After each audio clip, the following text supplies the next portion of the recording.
así de entrar a invadir, meto los tanques, que echen para adelante, y entonces ellos me dirán que qué estoy haciendo, yo les digo que invadiendo, ellos me dirán que cómo, y yo les digo que negociando, y renegociamos el Tratado de Argel alrededor de Shah del Arab, y sale, no hay problema. Nadie que inicia una guerra piensa que va a durar 8 años como duró esta, o que va a ser una guerra mundial como la primera. Mejor dicho, cuando usted hace una guerra, usted siempre piensa que eso va a ser una maniobra simple y que usted la va a ganar.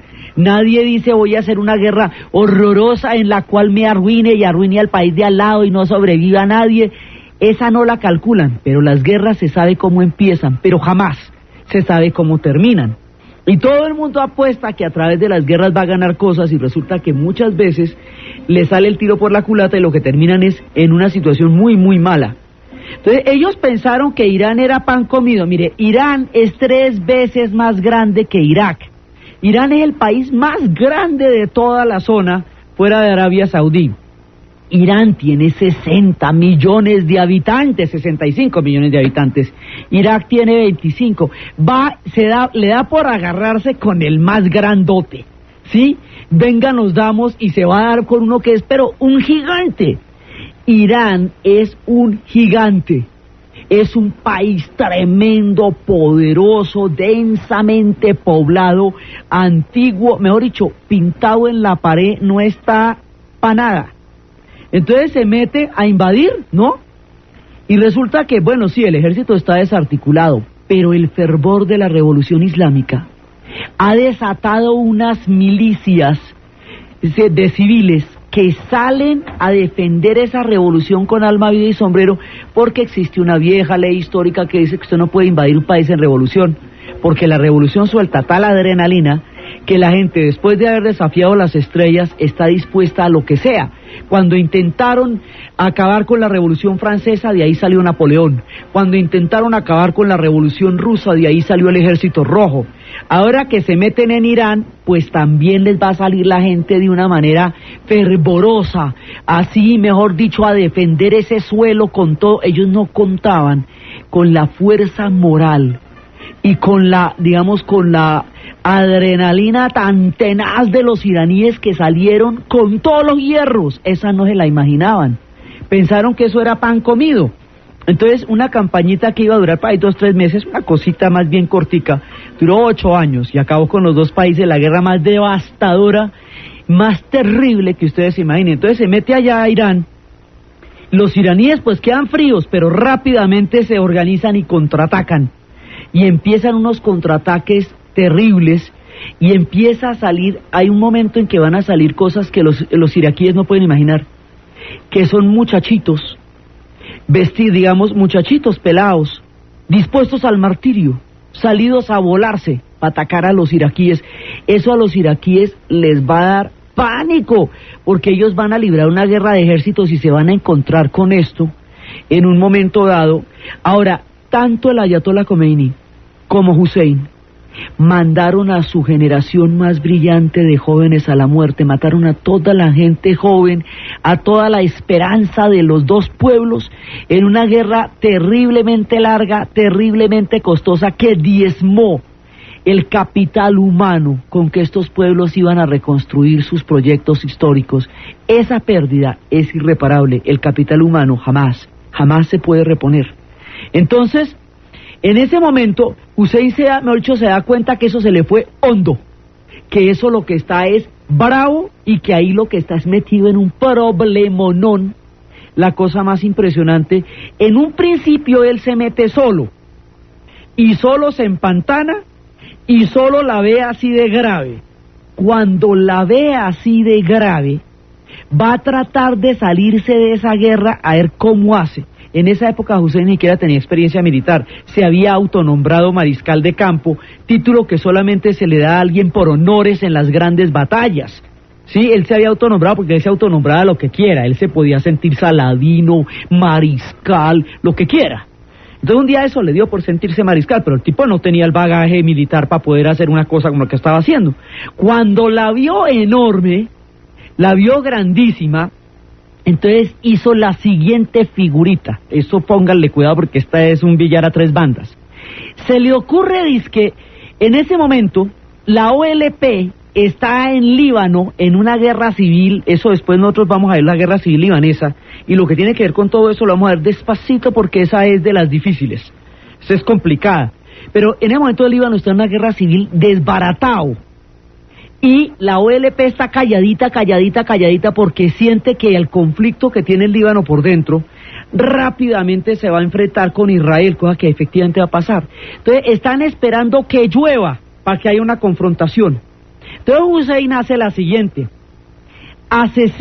manda a asesinar a través de un terrorista, Abu Nabal, manda a asesinar al embajador de Israel en Londres. Óigame esto, para que le echen la culpa a la OLP, que sería la directa responsable aparentemente, para que Israel invada Líbano, para que él le diga a Khomeini que más bien hagan las paces y ayuden a los palestinos en su hora de martirio y de peligro en Líbano frente a la invasión israelí.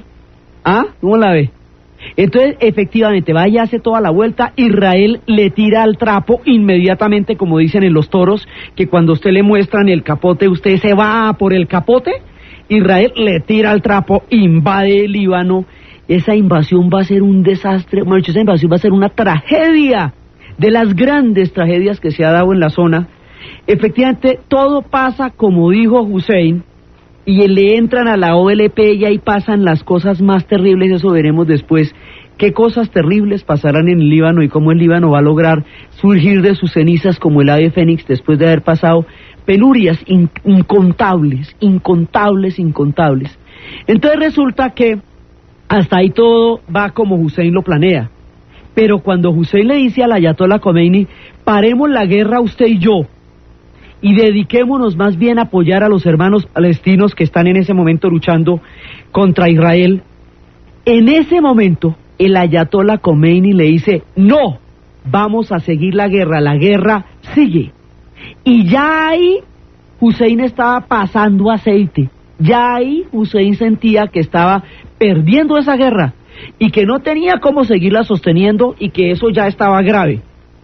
El pedazo que sigue es por cuenta del ayatollah Khomeini, porque de ahí en adelante él es el que se vuelve el agresor y el que se entusiasma con la guerra, y ahí es cuando se desata la verdadera tragedia.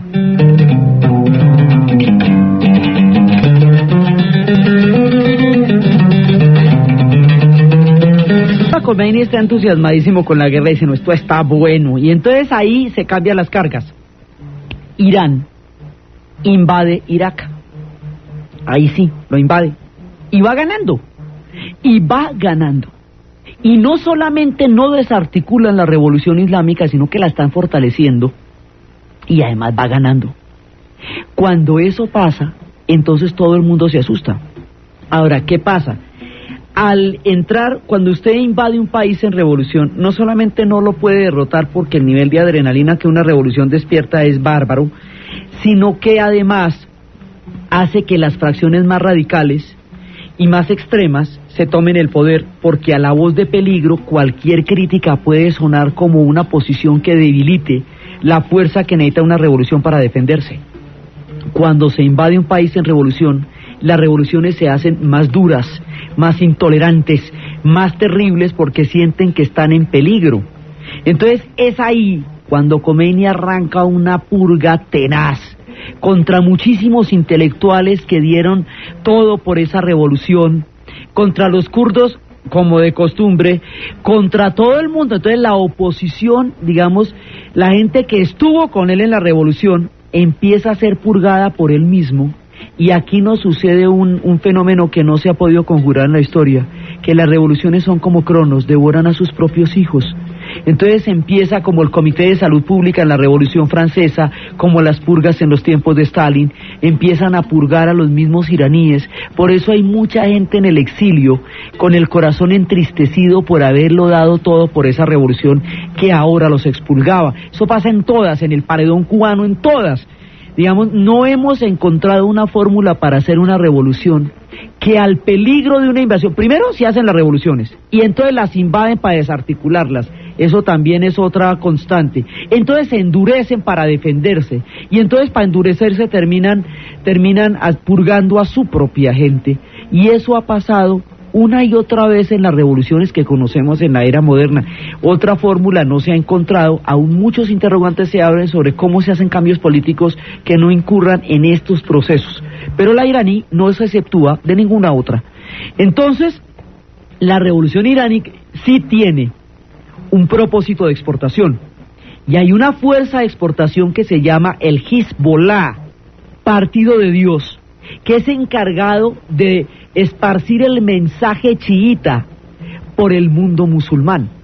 Entonces, la paranoia que sienten los sunitas de que los chiitas se vayan a rebelar contra ellos en sus propios países y les armen un conflicto interno muy grande, no es ficticia. Efectivamente existe el Hezbollah, que va a tener, precisamente como reacción a la invasión israelí en el Líbano, un capítulo particularmente conflictivo y fuerte en lo que es Líbano, pero el Hezbollah va para todos lados, es la exportación de la revolución iraní. Entonces el Hezbollah es, digamos, es la manera como la revolución va a esparcir sus contenidos. Entonces todos los países árabes se sienten pilas amenazados por la revolución chiita, porque los países árabes son sunitas. Entonces se sienten sumamente amenazados, inclusive la reacción al fundamentalismo islámico iraní, chiita, por parte de Arabia Saudita, que es la otra fundamentalista sunita, va a ser la escuela Hanabalí y la escuela Zawafí, de donde mucho más adelante va a surgir el Al-Qaeda. Digamos, surgen como reacción al chiismo que empieza a exportarse por todos esos países. La palabra fundamentalismo significa regresar a los fundamentos. Esa palabra es anglosajona y se refería a los protestantes. Y la versión católica de la palabra fundamentalismo es francesa y se llama integrismo, que no tienen que ver con una religión u otra, sino tienen que ver con regresar a los fundamentos. Y cuando se hicieron en tiempos de los protestantes y de los católicos, era tomar las versiones literales de la Biblia. Entonces, cuando usted habla de un fundamentalismo, usted habla de una versión literal de un libro religioso y de los fundamentos de una religión. Eso es lo que significa esa palabra. Lo mismo que integrismo. Entonces, resulta que cuando esta va ganando, ahora, la revolución iraní no es ni comunista ni capitalista, y no cree en la Unión Soviética, y no cree en el comunismo, porque el comunismo está haciendo una maldad enorme en Afganistán. Está matando la manera como los rusos se metieron en Afganistán, las porquerías que le hicieron a los afganos, la manera como martirizaron a esa gente, como intentaron arrancarles el Islam del alma, es perfectamente miserable. Y eso hiere la conciencia islámica, porque es que les hicieron unas maldades innarrables. Entonces, no creen en los soviéticos, no creen en el comunismo, y el Islam se opone por la base al comunismo. Tampoco creen en el capitalismo, no es que ellos vienen de donde el Shah, y también los consideran unos depredadores y unos mercaderes, entonces tampoco. Al no creer ni en el capitalismo ni en el comunismo, cuando todavía está la Guerra Fría vigente, entonces ¿qué hacemos? Entonces, tanto unos como otros se van a sentir igualmente amenazados por la revolución islámica, porque la revolución islámica fundamentalmente es antioccidental. En cualquiera de sus versiones, consideran que ambas ideologías son foráneas e impuestas, entonces amenaza a ambos por igual. Entonces, ¿cómo es la vida? Aquí la Unión Soviética y los Estados Unidos se unen para apoyar a Hussein en contra del Ayatollah, porque consideran que el enemigo más grave ahora es Irán. Entonces Hussein va y le pide armas a todo el mundo para poder continuar la guerra contra Irán. Le pide billete a Kuwait, a todos los países del Golfo les pide un billete enorme para continuar en la guerra. Le pide armas a Francia, que le va a dar un reactor nuclear, que cuando se enteren los israelíes van a hacer una misión comando para matar a todos los científicos que estén en el proyecto del reactor, que es que era un recurso energético en un país que tiene todo el petróleo del mundo. Le pide armas a los alemanes, que a los laboratorios de Alemania les van a dar armas químicas. Le pide armas a los soviéticos, le pide armas a los norteamericanos, le pide armas a los británicos. Y todo el mundo les va a dar armas. ¿Para qué? Para evitar que Irán gane la guerra. Irán está ganando la guerra. Entonces, lo que era una guerra Irán-Irak se convierte en una guerra Irán contra el resto del mundo. Y el resto del mundo son tanto los países árabes como los países occidentales apoyando a Hussein en contra del ayatolá.